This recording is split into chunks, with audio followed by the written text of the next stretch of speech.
Time for our Knox Community Hospital post-game show, and we're joined by the Mazza's Restaurant Player of the Game, sophomore Cole Delaughder, 204 yards rushing, 27 yards receiving, 3 touchdowns on the night. They kept you a little busy, didn't they? Yes, they did. Yeah, I think the term bell cow comes to mind tonight. When you have over 30 carries, tell me about how does the body feel when you're utilized that much in the offense?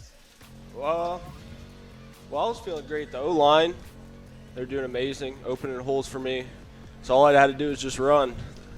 They were there for me.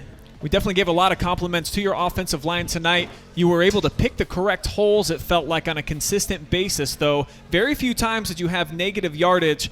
How important do you think that is, just to make sure you're not going backwards, picking up those chunks when your offensive line is playing as well as they were tonight? I feel like it's pretty important because if you start falling back, you're going to start losing yards real quick. So you just got to push forward and get a push going.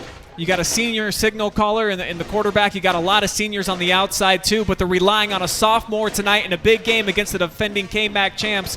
What does that mean to you, the fact that the coaching staff and your teammates have that much faith in you that they can give you the rock 30-plus times, throw it to you, and that you'll get it done? It feels amazing that they have that much trust in me and let me come out there and do it. Did you guys feel like you really wanted to get some revenge this week against the Trojans, given what happened last year in the double overtime game? Or are you just taking it 1 week at a time, not really thinking about that too much? Well, we definitely had a chip on our back from last year. It was a real close game, and it was for the K-MAC, so we had a chip on our back this game. Definitely wanted to beat them. What was practice like this week? Your only loss of the season coming last week where you allowed 41 points to a pretty solid Crestview team, but you guys just didn't look like you were really clicking.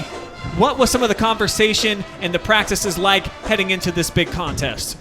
Well, Crestview, they were an elite team, and we knew we had to play at that level this week to be able to win. So we got prepared and executed real well. Making sure that you don't have 2 losses in a row, having the big bounce back. How exciting is this for you now heading into week 5 and you guys are 3-1 on the season? It feels great. We got some good momentum going into next week, and I think start off with a good Monday practice. Congratulations to Cole Delaughder, the sophomore, our Mazza's Restaurant Player of the Game. We're going to take a timeout. We'll come back with the final stats and more of the Knox Community Hospital postgame show right after this.